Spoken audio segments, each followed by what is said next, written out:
પાદરા નગરપાલિકાની ચૂંટણીમાં ward number 3માં ભાજપની પેનલના ઉમેદવાર નયનભાઈ ભાવસાર, વિજયભાઈ ગોહિલ, જિજ્ઞાસાબેન હરેશકુમાર પટેલનો પ્રચાર પૂરજોશમાં।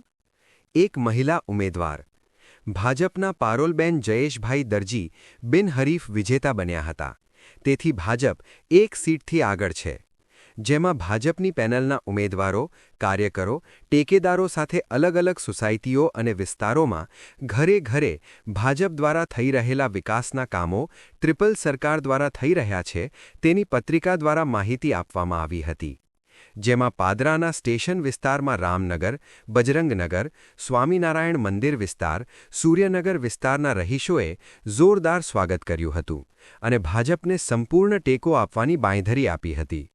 માતૃરક્ષા ન્યૂઝ, ગોપાલ ચાવડા। આજે અમે વોર્ડ નંબર 3 ઉમેદવારો આજે લોકસભામાં નીકળ્યા છે અને આજે અમને જોરદાર પ્રતિસાદ મળ્યો છે અને અમે મારા ત્રણ ટર્મથી અમે આ વિસ્તારમાં જે મુખ્ય પ્રશ્નો હતા કે ગટરનો પ્રશ્ન હતો, પાણીનો પ્રશ્ન હતો, વરસાદી પાણી નિકાલ પ્રશ્ન હતો, અમે હલ કર્યો છે અને લોકો અમને સારો પ્રતિસાદ આપી રહ્યા છે અને અમને વિશ્વાસ છે કે ભારતીય જનતા પાર્ટીની પેનલ જંગી બહુમતીથી જીતશે।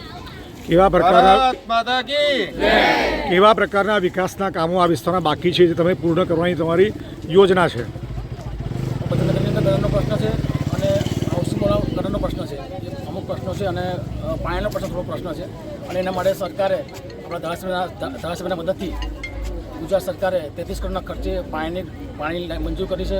વૈશાખીનું નીર આપણા દ્વારે આવશે, સાથે ગટરનું પણ 20 માર્ચે કર્યું છે અને આખા પાદરામાં 5 પમ્પિંગ સાથે ગટર નવી નખાવવાની છે।